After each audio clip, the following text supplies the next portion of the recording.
would suggest taking the time before any emergencies come up to get to know your partners in other agencies. Reach out to them, know their roles, create relationships, develop relationships with your counterparts in other agencies so that when it is... Welcome to the Political Maverick, the podcast that keeps you informed, engaged, and entertained on all things current events.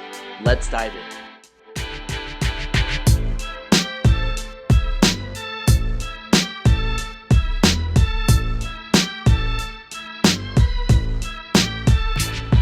Welcome everyone back to the Political Maverick podcast. Another session with some more great information and outtakes. For this podcast, we have a special guest, Laura Aguilar from the city of Sierra Madre, who's deputy city manager and dealt and dealing still with the Eaton fires that hit Los Angeles at the beginning of January. Laura, give us a little bit about your background in local government. Thank you for having me on your podcast today, Jaime. I'm very happy to be here and to join you and your team. I will just delve right in and I will tell you, I am the Deputy City Manager for the City of Sierra Madre. Almost 17 years here now. I am also serving as the Public Information Officer. So in my role as Deputy City Manager, I have the benefit of dealing and working with our community, getting information out to the community, emergency communications, crisis communications, and then also speaking with the media and making sure that the facts are all out. I've been with the city for 17 years in so many different capacities that it's really given me an opportunity to kind of see all the different facets of the diamond. And I'm able to really communicate to people in a way that they understand because I've been able to engage with them and connect with them on different levels. And I think having the opportunity to do that, and if you have communications officers that are able to work in different departments, I think that's really beneficial because it helps you understand how to get your communications out to the people who are hearing the messaging. You know, I always like to say, if you're not speaking to them in the language that they understand, you're really not communicating effectively. So I think that's one of the benefits of working here in Sierra Madre in so many different departments with so many different types of people and opportunities to engage, that it's given me that insight and the Laura, ability to communicate on different levels of expertise in local government, understanding the various departments. And like you said, information is crucial, and understanding each department is important to be able to communicate correctly from the point of the government agency to the community it serves. Let me, before it goes into some deep dive questions on the Eaton fire that hit in January, Sierra Madre is a kind of bedroom community about 30, 40 miles just east of Los Angeles, next to the Pasadena, Altadena in the San Gabriel Valley region. With that being said, and with the fires, if you can give us kind of like a timeline of how things hit and then the next steps of what the city did in order to help preserve not only lives, but also properties. Certainly. So as you mentioned, we're about northeast, 13 miles northeast of downtown Los Angeles. So about a 35-minute commute. And it is a mostly residential neighborhood, and we sit at the base of the San Gabriel Mountains. We neighbor Pasadena just to the west, and we share a school district. So we have a big relationship with the city of Pasadena. And also Altadena is only a few short miles from Sierra Madre. In fact, I was personally just hiking there a few days before the fire, which makes it all the more personal. On the day of the fire, we had gotten advance notice from the National Weather Service that they were expecting strong winds, similar to the winds that the city experienced in 2011. We were talking 60, 70, 80 mile per hour winds. And that morning when I arrived to work, the winds were so strong, I had a hard time opening my car door. And so I had to use two hands to open the car door. And we knew then that it was going to be messy. We were going to have a lot of debris, a lot of branches, maybe some fallen trees. We knew what to expect because of 2011. And I'll interrupt you here, Shirley, and we had prepared for that. The winds at that time were still low compared to later in the days after. You're talking about 40, 50 mile winds going up to, in some cases that we saw days later during the fires, up to 90 miles per hour, giving that significance of Mother Nature blowing through the area. So you're right. When I arrived to work at 8 that morning, it was just starting to get windy. The peak hours were supposed to be in the afternoon after lunch, and it was already starting to get windy. So you start to see the similarities between events, wind events from former years. And so I would say just after 6 o'clock, maybe about 6:20, I was still in the office. My phone, a watch duty app, and it alerted me to a fire in Eaton Canyon. And I was concerned by that because it was so close. But I'd been inside all day and I didn't realize how much the wind had grown. I could hear it, but I hadn't been able to see it. Within minutes, maybe not even 10 minutes later, the fire chief came into my office and said, I just got a watch duty app notification. There's a fire. I'm going to go check it out. I'll be right back.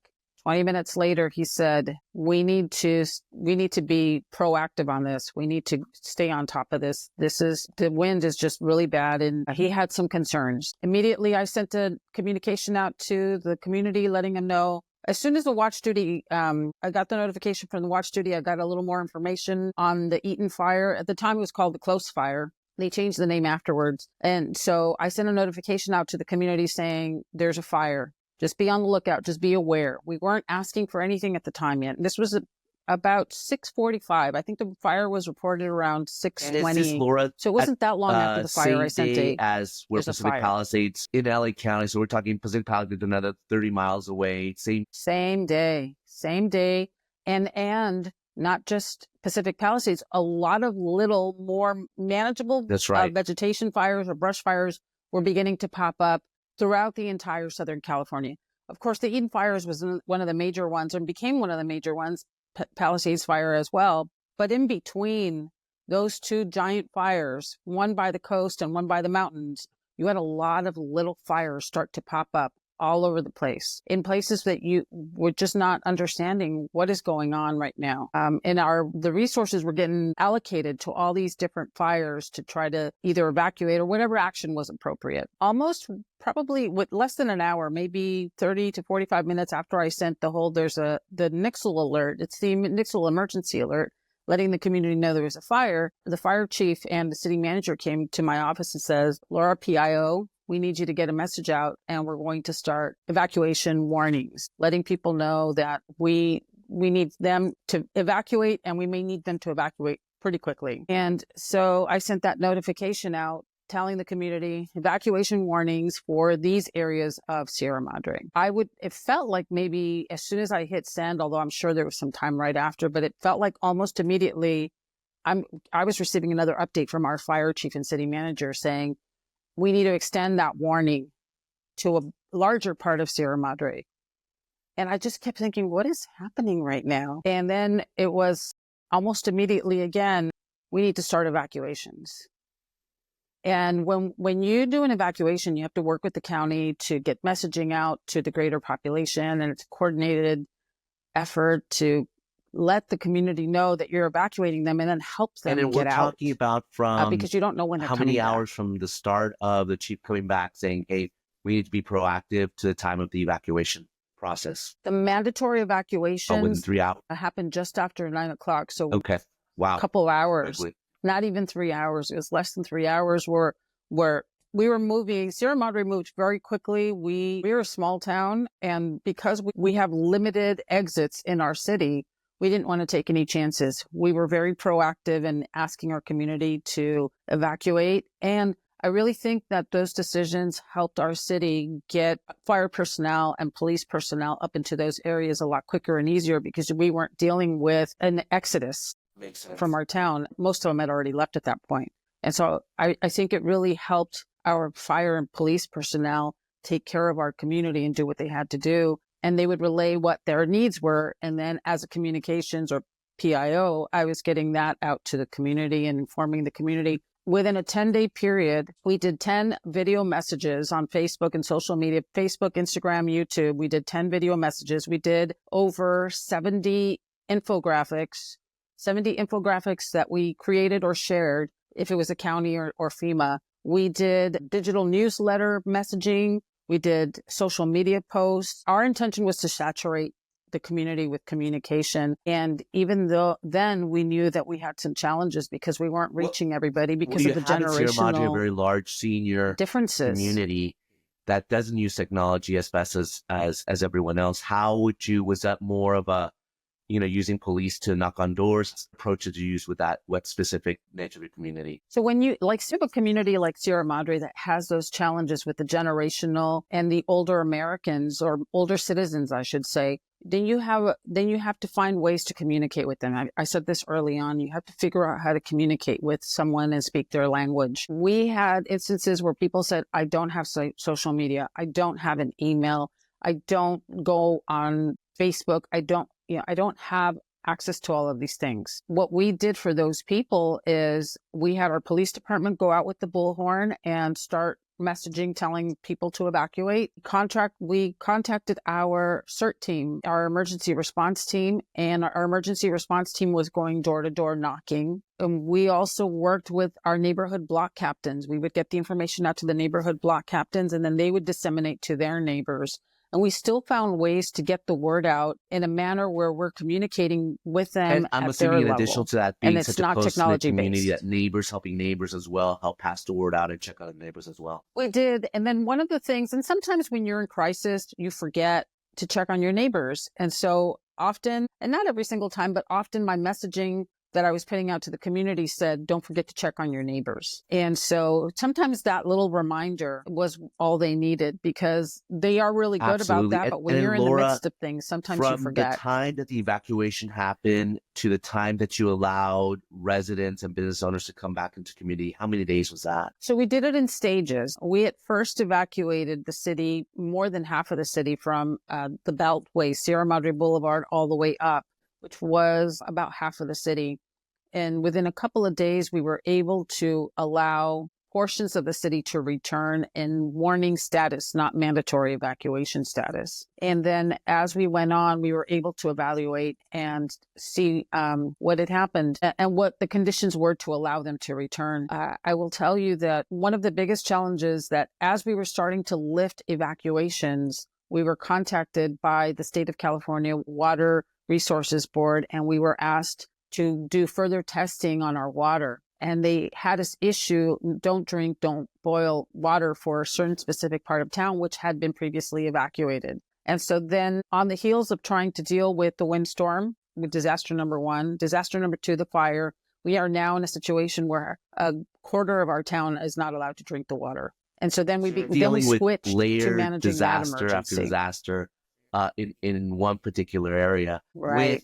With, in putting together a game plan prior to you assume local agencies, state and federal, because you have all three levels of government getting engaged for the obvious reasons of support, getting, aid necessary to the communities that are being served. How much did you feel you as a city were prepared in each agency, if it's fire, police, public works, etc., within the city of Sierra Madre? I think each incident we had to treat separately, and in some areas, I think we really excelled because we had personal experience, and a lot of the folks here on our team, they were able to just kind of switch gears and anticipate so many of the problems. This is where institutional knowledge really is helpful, as you have the people who were in these situations previously are able to anticipate some of the issues and then take care of them in advance. And so it runs a little more smoothly when you have that benefit. The no water, no boil, that was a first. And so as we're trying to manage the people returning to their homes, we are also now trying to manage the don't drink the water. And so that was treated as a separate incident with a separate set of staff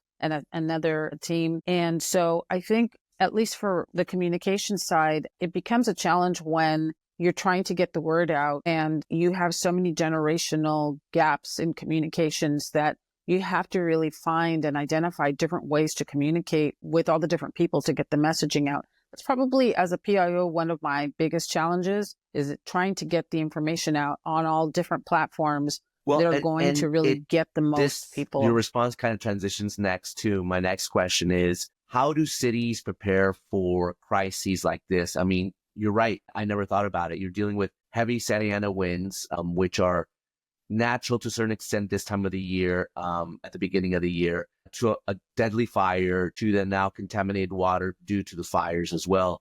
How do you customize those incidences, in crises, both with your team internally as well as other local government agencies, state and federal. Not only, to let people know, you're not only dealing with your community, you're dealing with a variety of different communities, and then an upward level of the state and a further up with the federal. So how does that communication work in pre-planning and when it does actually happen? And you're right. It's specific to this event. It wasn't a Sierra Madre event.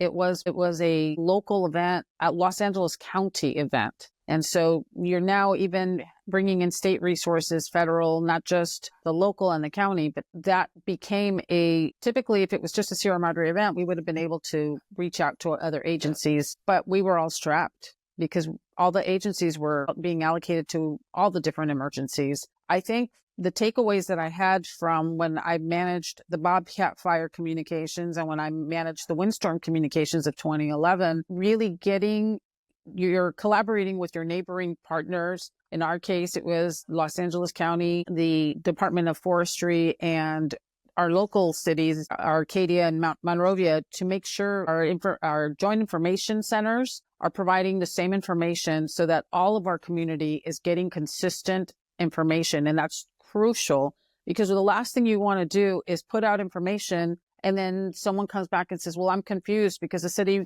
6 blocks down is putting out different information that contradicts what you're doing. So those are the takeaways that I took from the 2011 windstorm incident, the 2020 Bobcat Fire that burned close here also, is to work and collaborate with the joint information centers, the JICs, to get that information out, that it's consistent and we're all putting out the same information out.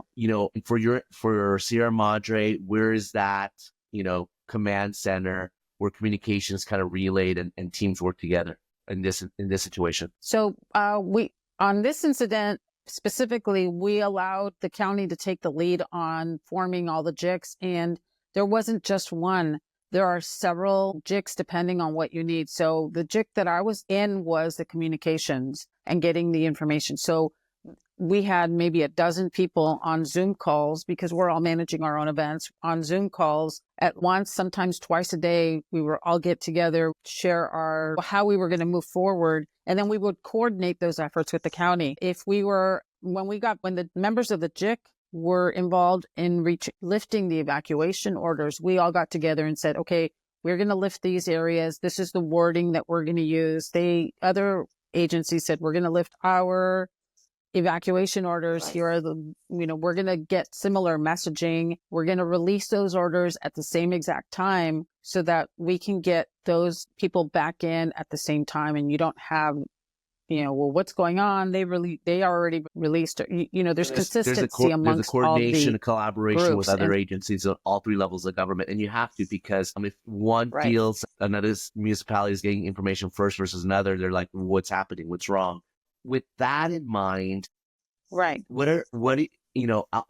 step back a little bit and kind of explain as well. Sierra Madre also has, they have a long history of having a fire department, but that fire department started as a fire department, and then became kind of hybrid, meaning you had dollars to, pay, a fire chief, an assistant chief, and key auxiliary leadership, while the rest of the fire units were more volunteer. To now it's a full service, a fire department fully paid by the citizens of the community. More often than not, both having your own police and your own fire is usually about half of a budget for most cities. It's just a reality of expenses of training high caliber specialists, both police and fire. Equipment is not cheap, and you want to make sure you have, you're following rules and regulations from the feds and from the states as well as local. These experts in their fields have to be well trained constantly. You might not have fires every day or issue that, but they need to be trained constantly to what's out there, potentials, and understanding the community. How has this changed to the city in regards to the need to have a fire department that's ready to be activated at any time? I love that you brought that up, because you're right. We, for many years, enjoyed a volunteer fire department, but it wasn't a professional and career fire department.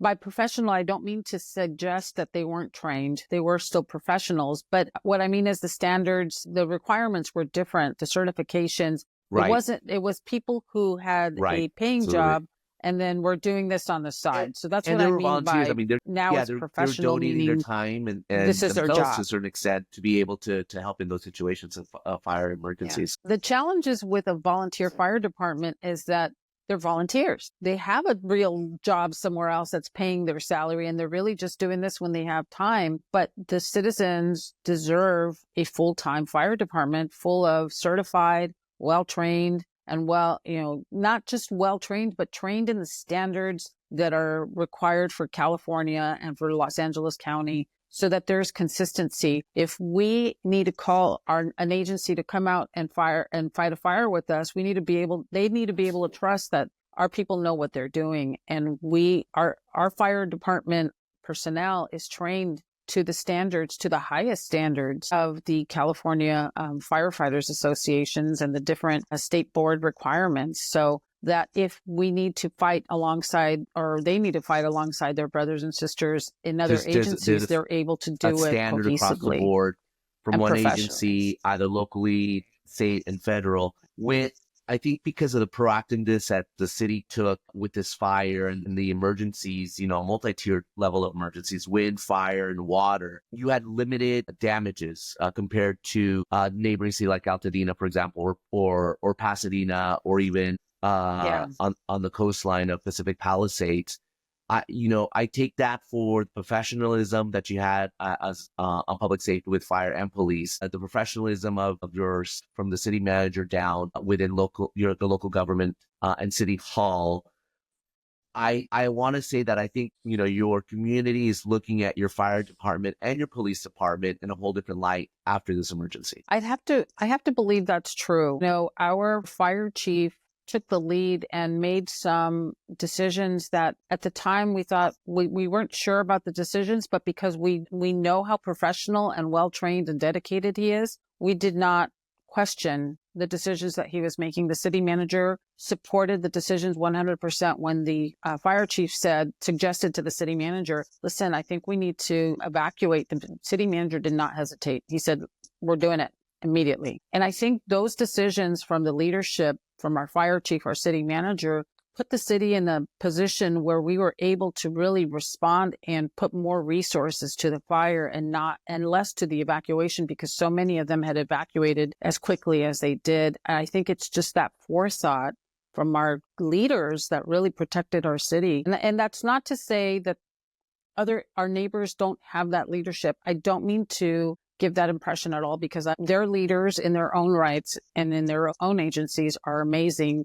as well. It's just our needs are different. Being the city that we are, the evacuation routes that we have, the resources that we have as a city, we had to make these decisions for ourselves because of our own circumstances. No, quite the opposite. And that's not a reflection of any of our neighboring agencies. The realities, the strengths and weaknesses of what there is in the communities. And developing plans are customized. You cannot have a cookie cutter plan out there, because you may be missing something that one particular jurisdiction may be different from another. Can you tell us about, in comparison from Altadena to Sierra Madre, losses in regards to buildings as well as, human life? And I asked that question first, and to transition to a last question I want to ask you as well. In addition to working here, I also live here. And so for me, it's not only critical work that I do, but it's also very close to home. And I have friends here and I have family here. My sister was one of the people who was evacuated. Our neighbors to the northwest in Altadena suffered some devastating losses. And I can't even imagine how they're going to manage the next few months and years. The circumstances could have been very easily the other way had the winds shifted differently, because there was only a few miles that separate Sierra Madre from Altadena. We did have some loss of structures in Sierra Madre. We had nowhere near what Altadena had. We had 25 structures that were either damaged or destroyed. And we are working with our community and to help not just rebuild, because that's important, but also continue the sense of unity. Takes incidents like this for you to recognize the resilience. And we had a disaster resource center here that was put together by the YMCA, the first partner from California, Governor Governor Newsom's wife, Jennifer, came to the our resource center here, our disaster resource center at the YMCA, and it was all done 100% by volunteers. And it was amazing. It was just a number of people that were helped, whether they were in Sierra Madre or Altadena or Pasadena. I think when crisis like this happens, you get to see the spirit of the people, and you get to see the generosity really and the compassion. And it really, I think, can bring out some of the most beautiful parts of the people. I'll add to that, in our community. Laura, that public service is part of that. You feel and you want to feel the work that you do day in and day out is a reflection of the community and the passion that each individual has working at City Hall and its various departments, that, you have the best interest of your community, your businesses, your residents, and everyone engaged and all the stakeholders. My last question to you, Laura, is what advice would you give to other local agencies, either if it's PIOs, deputy city managers, city manager, council members? What advice would you do to them in next time preparing for an emergency similar to this? I would suggest taking the time before any emergencies come up to get to know your partners in other agencies. Reach out to them, know their roles, create relationships, develop relationships with your counterparts in other agencies so that when it is time to put out public information out, crisis communications, emergency communications, you're now able to work for a lot quicker, a lot more cohesively. You're able to collaborate and get the same information out a lot quicker, and you're not really trying to figure things out on your own. I would say that as a communications expert, that becoming an island will not help you in the long run. Learn your partners, work with your partners, and understand their needs so they can understand your needs, and you can work together collaboratively. I think Laura, is advice that I would give to anyone. Again, thank you here for joining the Political Mavericks podcast. Laura Aguilar, City of Sierra Madre, Deputy City Manager. Thank you for your insight. We appreciate the hard work that you and the rest of the team there have done to, protect and save your community. I'm sure many out there in the similar situations and your neighbors also feel the appreciation, hopefully, in the work of preparation constantly year round. So, Laura, thank you so much. We look forward to talking to you again soon. And to next time, everyone, thank you for joining the Political Maverick podcast. Until our next episode, have a great one. Thank you. Thanks for tuning in to the Political Maverick. Follow us on TikTok, Instagram, YouTube, and X for updates. Catch every episode on YouTube, Spotify, Apple, and Amazon. See you next time.